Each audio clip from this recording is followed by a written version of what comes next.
Halo, Assalamualaikum warahmatullahi wabarakatuh. Kita ketemu lagi dengan saya. Kita akan membahas tentang akuntansi syariah, di mana dalam pembahasan kita kali ini, kita akan melanjutkan pembahasan kita tentang transaksi salam. Jika pada video sebelumnya, itu kita membahas tentang karakteristik salam, maka pada video kita kali ini, kita akan membahas tentang accounting treatment-nya atau perlakuan akuntansinya atas transaksi salam. Oke, kita mulai.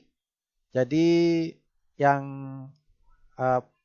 akan kita lakukan itu adalah yang harus kita ketahui bersama bahwasanya transaksi salam itu merupakan transaksi jual beli, yaitu transaksi jual beli antara penjual dan pembeli. Ya, transaksi jual beli antara penjual dan pembeli. Ini sesuai dengan karakteristiknya.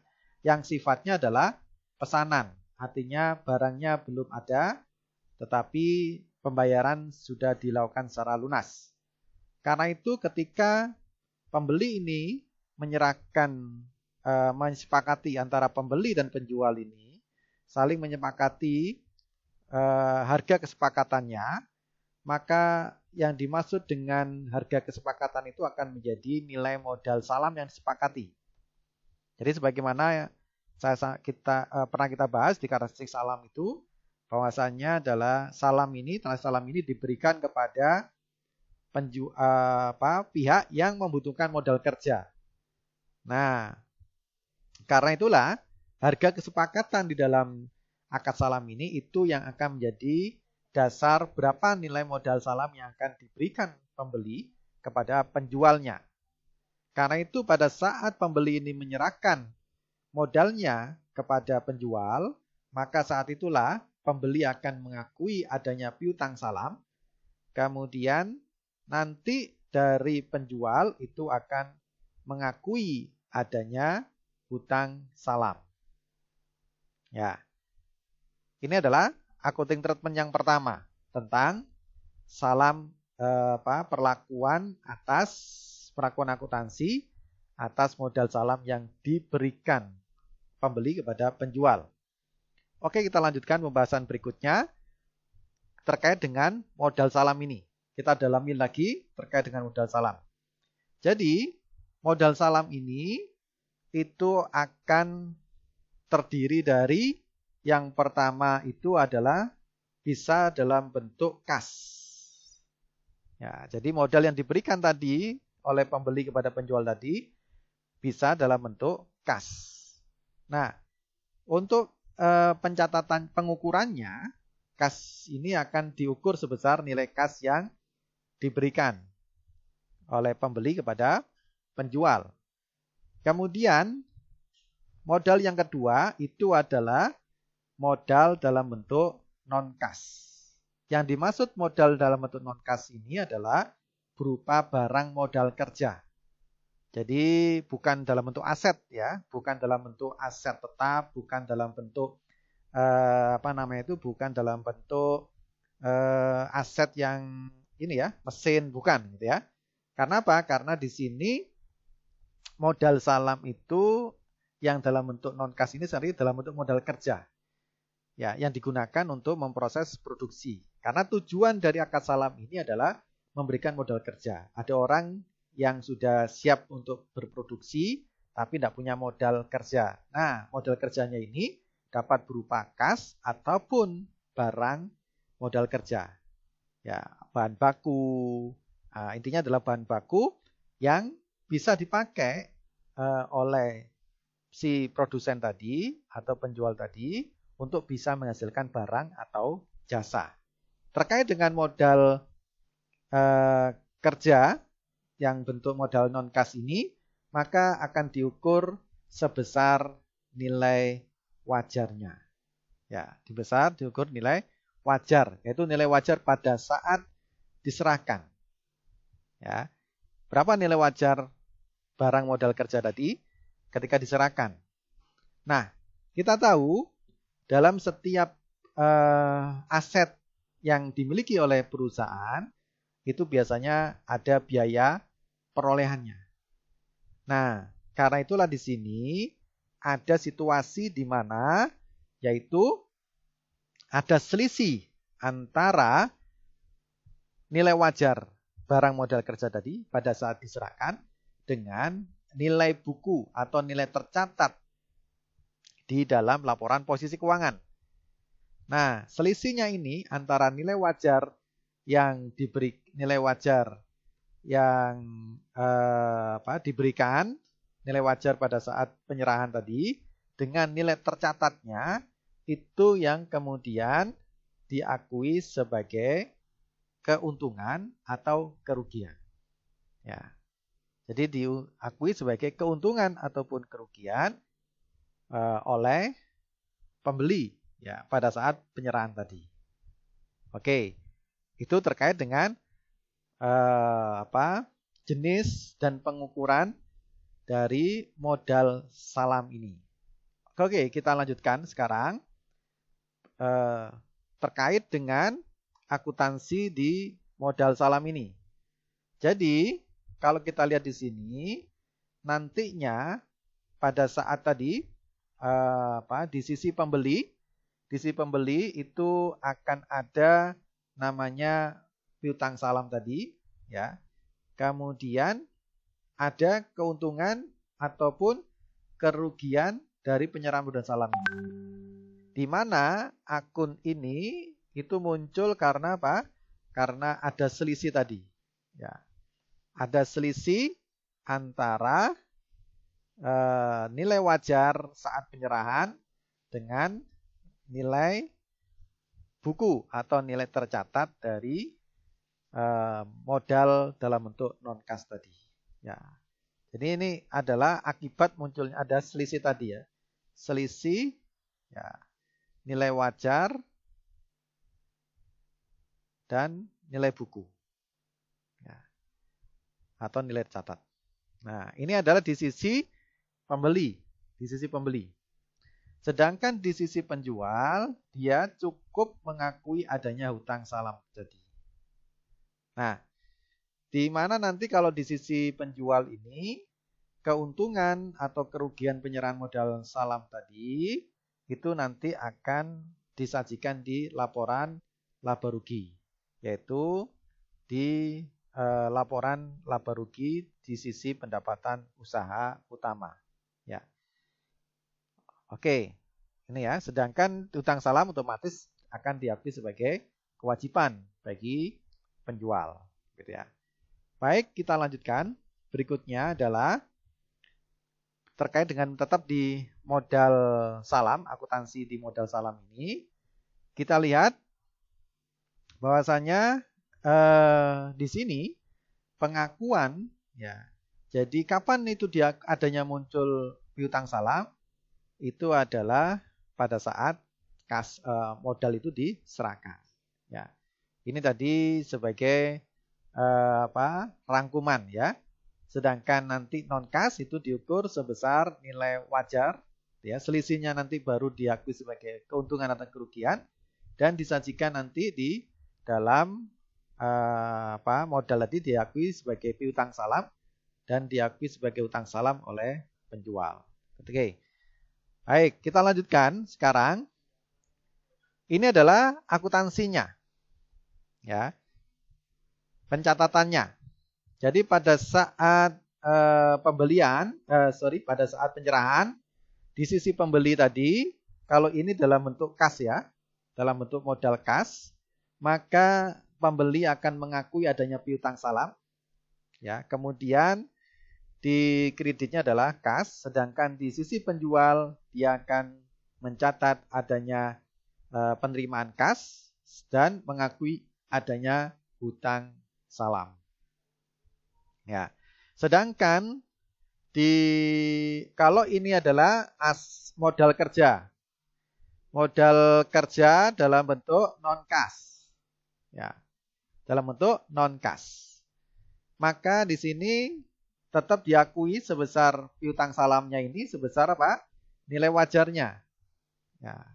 Sebesar nilai wajarnya. Begitu juga bagi penjualnya itu juga sebesar nilai wajar sini persediaan. Ya. Sedangkan di sini di sisi pembeli ini dia mengurangi persediaannya sesuai dengan nilai tercatat di dalam laporan posisi keuangan, nilai tercatatnya. Nah, disinilah kemudian selisih antara nilai wajar dengan nilai tercatat tadi itu diakui adanya keuntungan ataupun penyerahan. Ya. Sedangkan di sisi penjual dia tidak ada pengakuan keuntungan atau penyerahan modal salam karena dia mengakuinya persediaannya sesuai dengan atau modal yang terima itu sesuai dengan nilai wajar yang dia terima pada saat itu. Oke, ini adalah bagaimana pencatatan transaksi transaksi keuangan salam.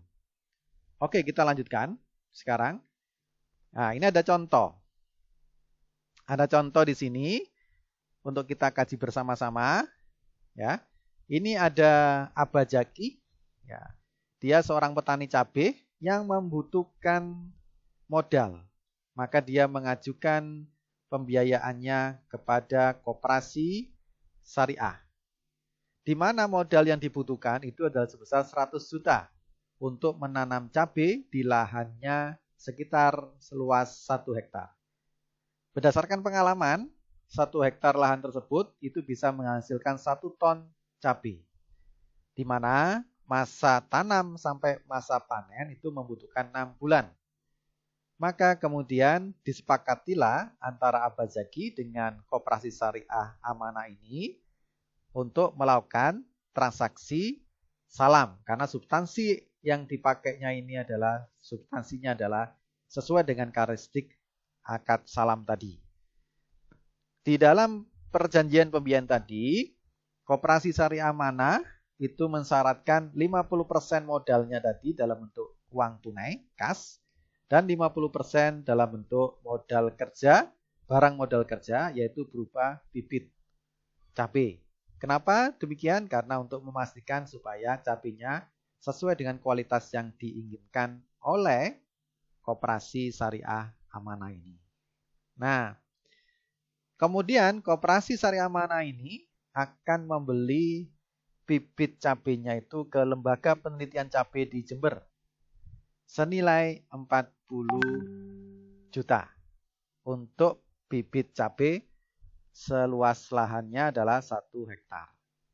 Nah, bagaimana akuntansinya atas transaksi ini, pembiayaan ini?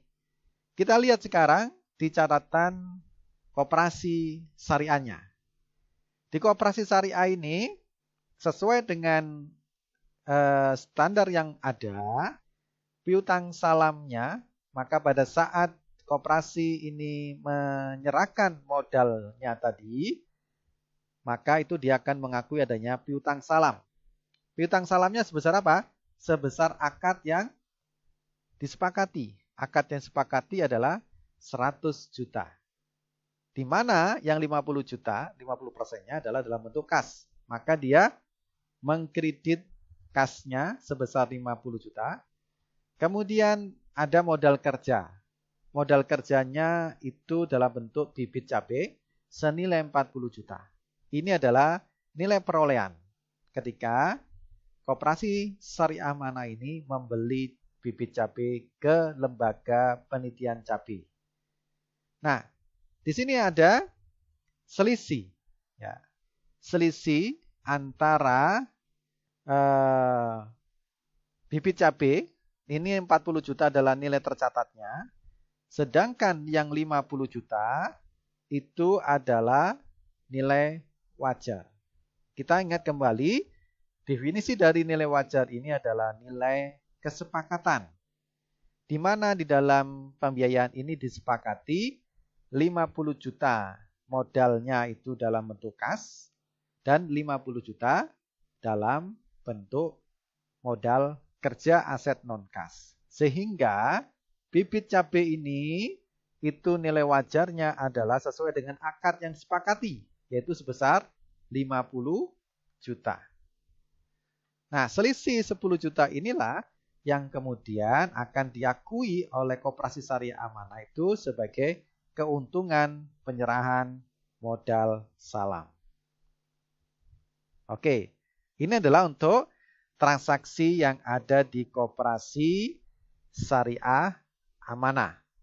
Ya. Sekarang bagaimana dengan catatannya di Abajaki?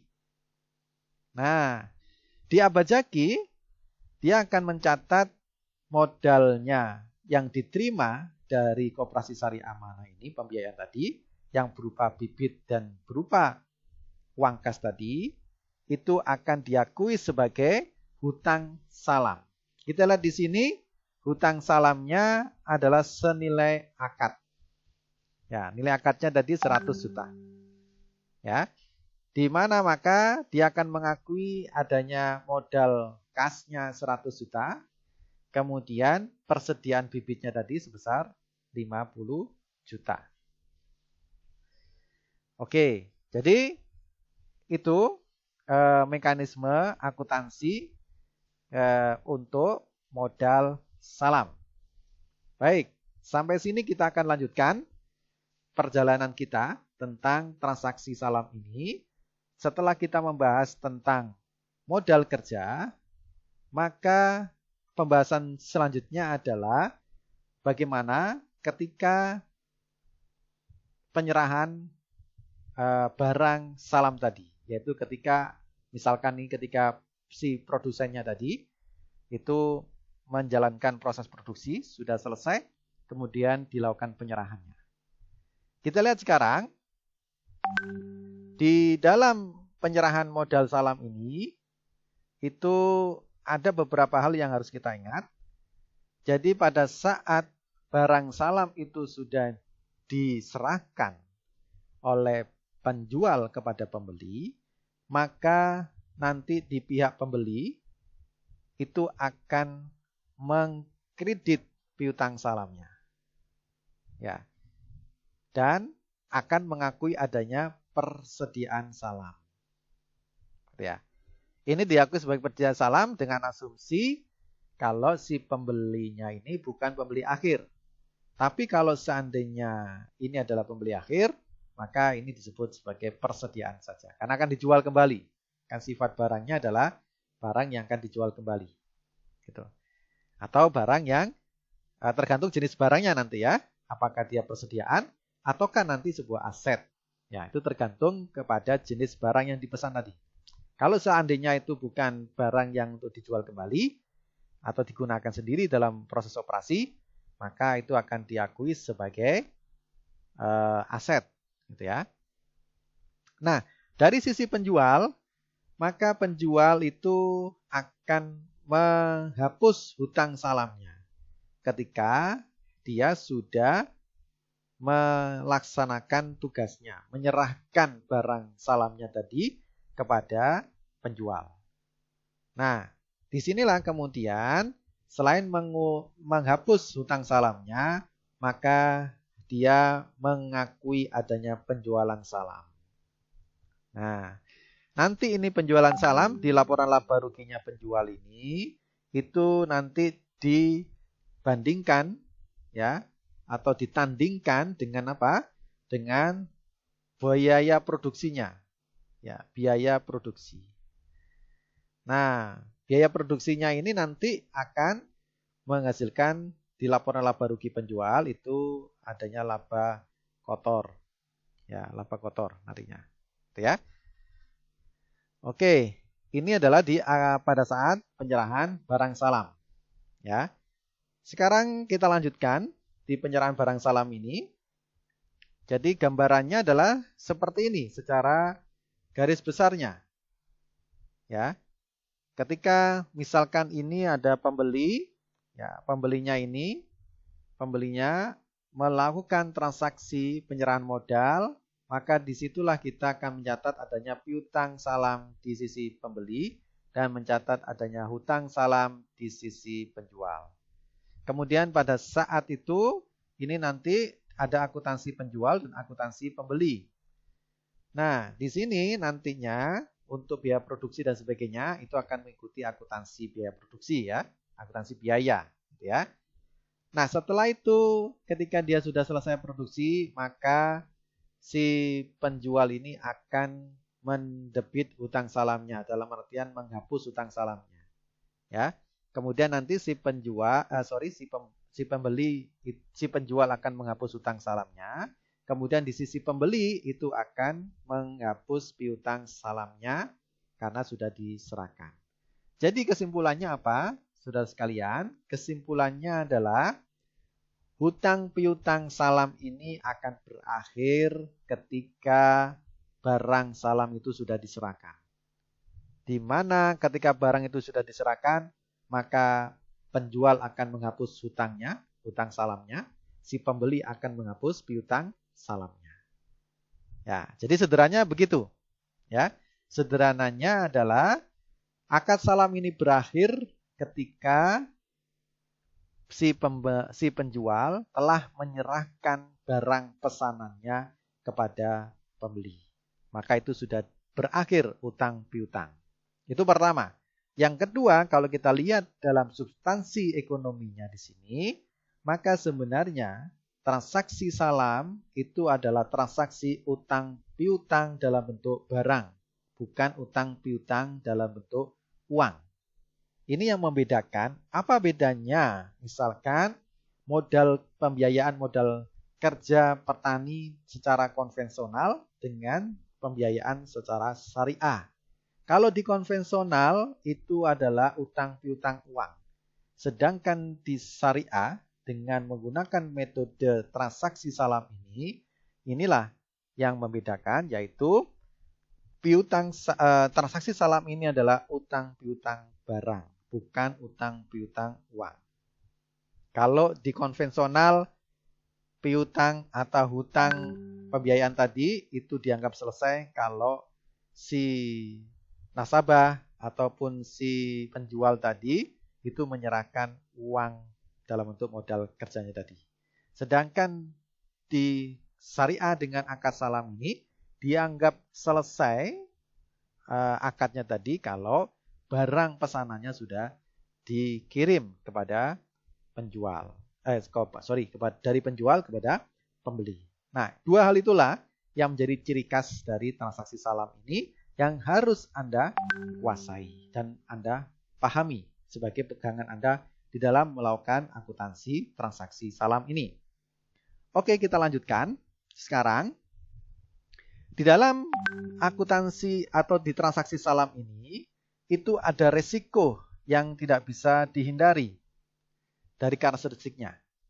Yaitu apa? Resiko pada saat penerimaan barang yang dipesan tadi. Risikonya apa saja? Risiko yang pertama itu adalah risiko terjadi perbedaan harga. Ya.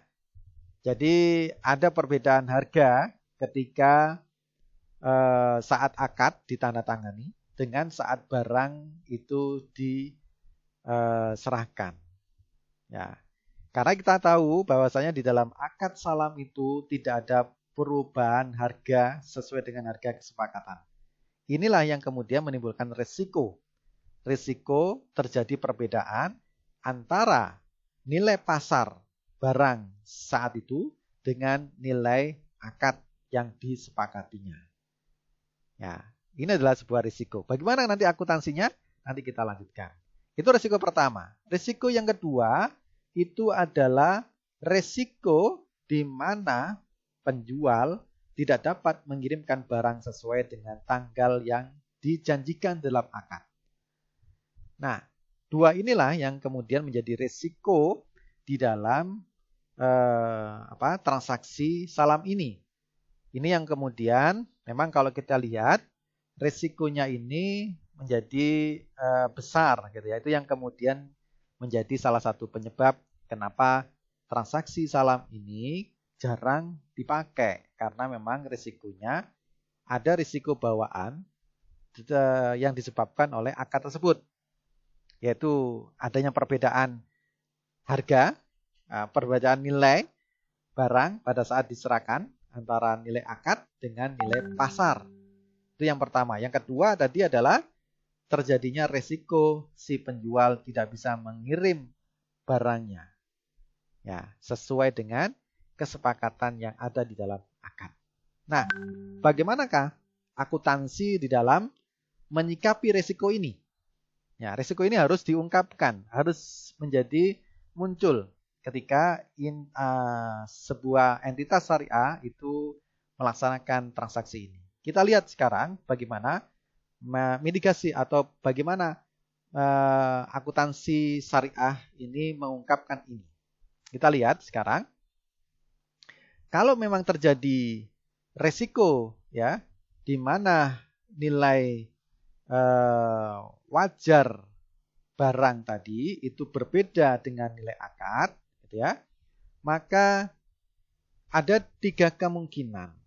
Ya, kemungkinan pertama itu adalah nilainya itu sesuai, jadi antara nilai akad, nilai harga di akad itu sama dengan nilai wajarnya, maka itu dicatat sesuai dengan nilai kesepakatan yang ada di dalam akad. Nah, bagaimana kalau seandainya nilai wajarnya ini itu lebih tinggi?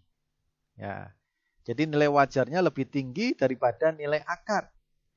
Maka di sini sesuai dengan ketentuan yang ada, itu disepakati adalah yang diukur atau yang diakui nilainya itu adalah sesuai dengan nilai harga yang ada di kesepakatan akad.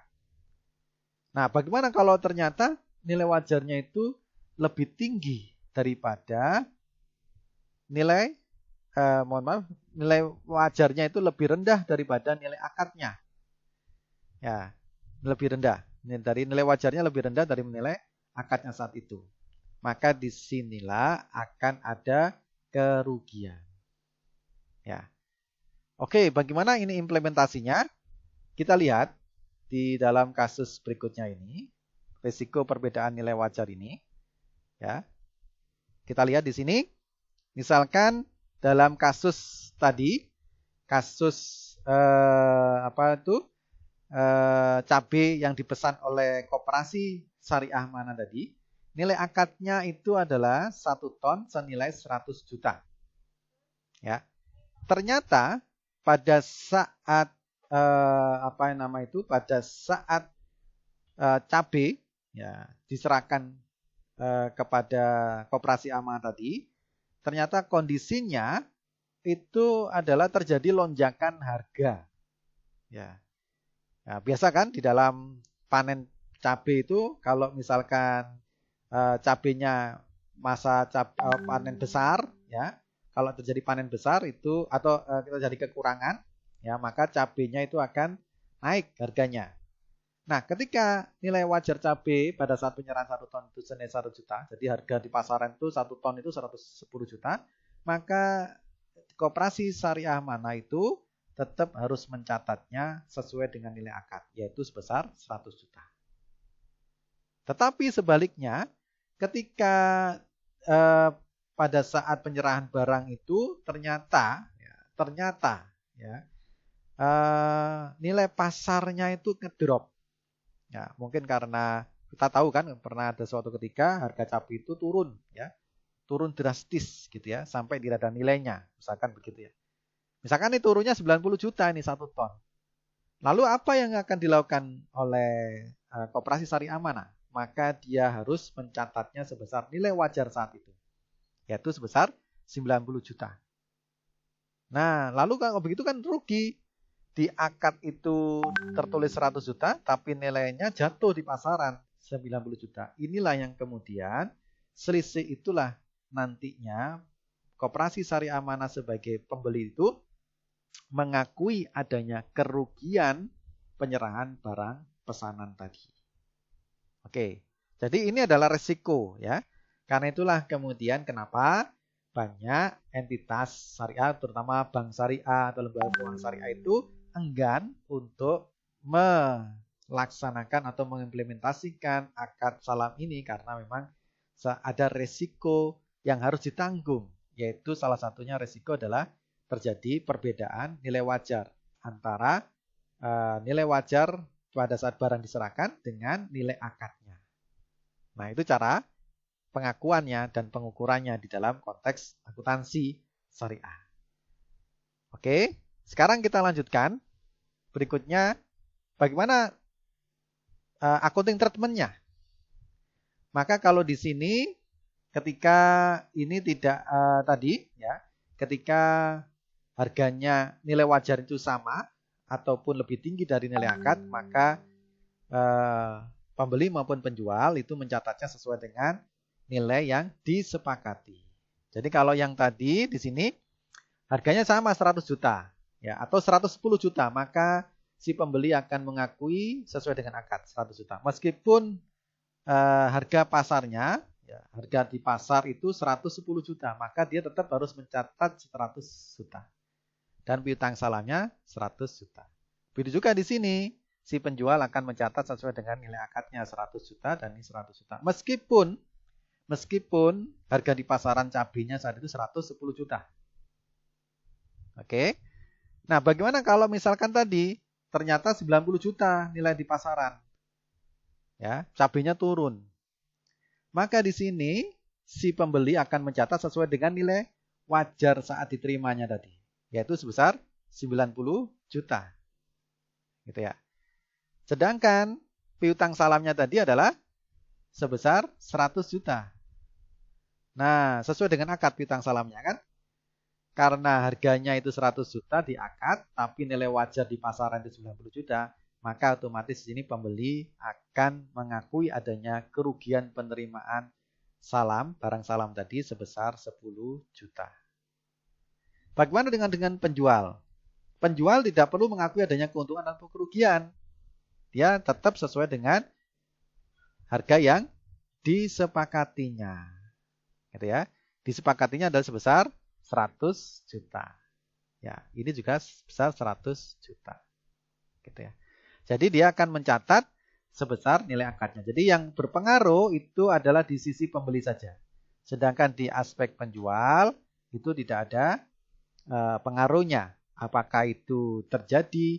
Jadi karena di sinilah kemudian di si pembeli itu akan terbebani banyak risiko dibandingkan si penjual. Karena penjual itu risikonya hanya risiko gagal saja.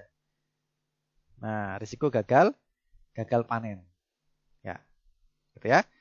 Oke, itu tentang penyerahan barang salam karena resiko perbedaan nilai wajar dan nilai akad.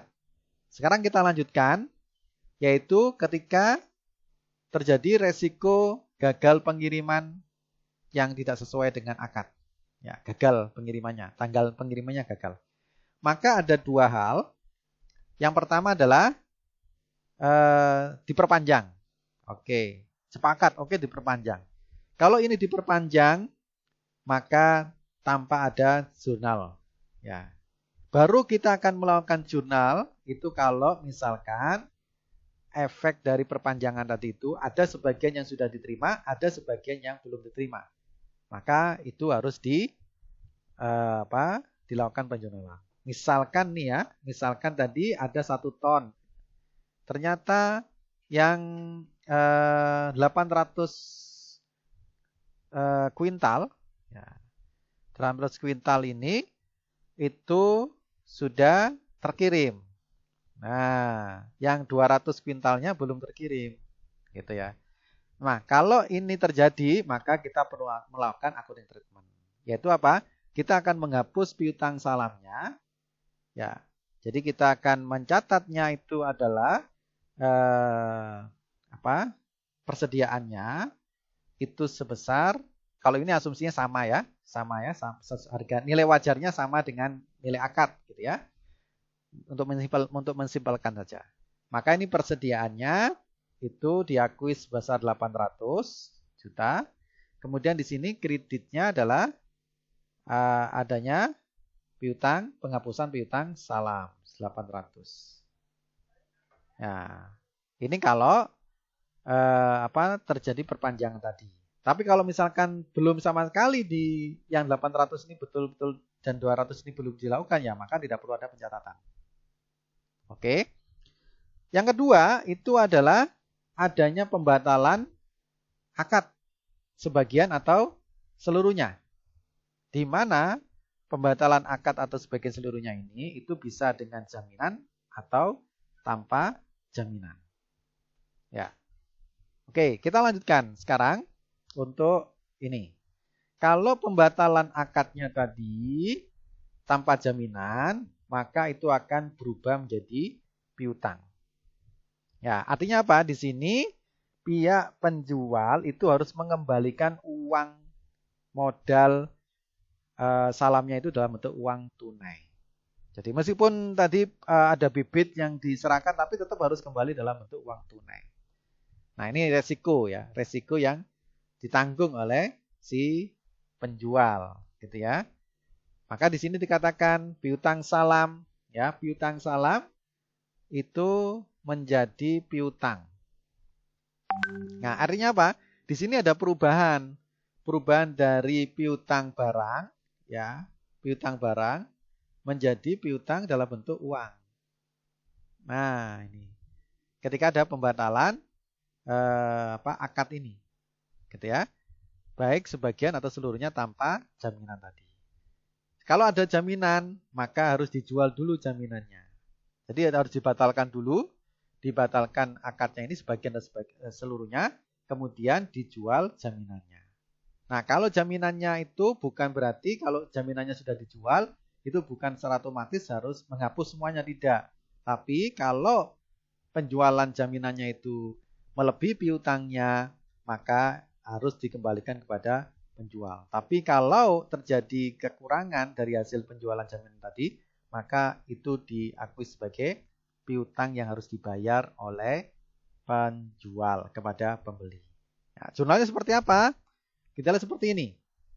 Ya, kalau di sini adalah pembatalan semuanya. Ya, ini pembatalan semuanya tanpa jaminan.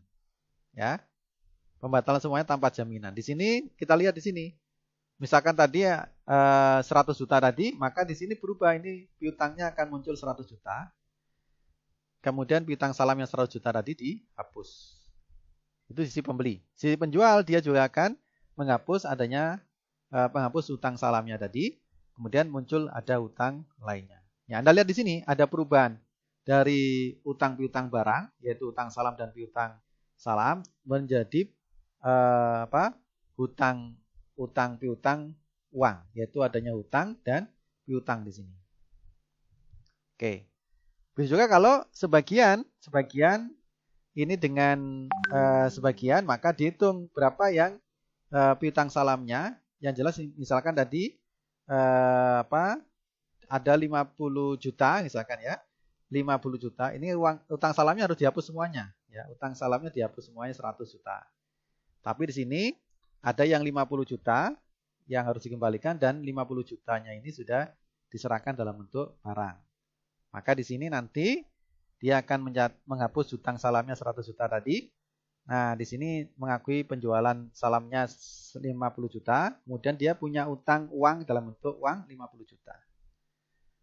Nah, ini kalau tanpa jaminan, gitu ya. Sebenarnya ini tanpa jaminan, ini nanti akan sama, jaminan atau dengan jaminan adalah seperti ini. Yang membedakan adalah kalau dengan jaminan nanti ada akuntansi atas jaminannya tadi. Ya. Oke, setelah itu, boleh juga si pembeli itu memberikan denda kalau misalkan terjadi kelambatan. Setiap denda yang diberikan kepada pembeli oleh pembeli itu nanti diakui sebagai dana kebajikan. Ya, tidak boleh diakui sebagai pendapatan, tapi diakui sebagai dana kebajikan. Ya, tidak masuk dalam laporan laba rugi pembeli, tapi diakui sebagai laporan sumber dan penggunaan dana kebajikan. Sedangkan bagi penjual itu akan diakui sebagai beban denda. Ya, jadi boleh saja ya sebagai untuk mendidik supaya penjual memiliki komitmen kepada pembeli, gitu ya. Oke, kita lanjutkan. Nah, bagaimana kalau dilanjutkan tadi? Misalkan yang 50 juta tadi itu dijaminkan dengan jaminan, gitu ya. Jadi misalkan ini penjualannya sama, jadi 50 juta, maka otomatis itu akan dihapus piutangnya 50 juta. Bagaimana kalau misalnya lebih besar, ternyata jaminannya itu 80 juta, maka diakui uang kasnya 80 juta. kemudian piutangnya 50 juta, sedangkan yang 30 ini diakui sebagai piutang atau hutang kepada penjual jadi sisanya. Ya, sisanya dikembalikan. Oke ya. Itu untuk penjualan jaminan. Ya. Oke, itu adalah untuk transaksi penjual transaksi salam. Jadi dengan ini sudah berakhir gitu ya. Dengan penjualan ini berarti sudah selesai semuanya. Jadi tadi yang perlu diingat adalah ada risiko yang harus diantisipasi dan perlakuan akuntansinya seperti apa untuk menanggulangi risiko-risiko tadi. Baik, semoga bermanfaat. Sekian, wassalamualaikum warahmatullahi wabarakatuh.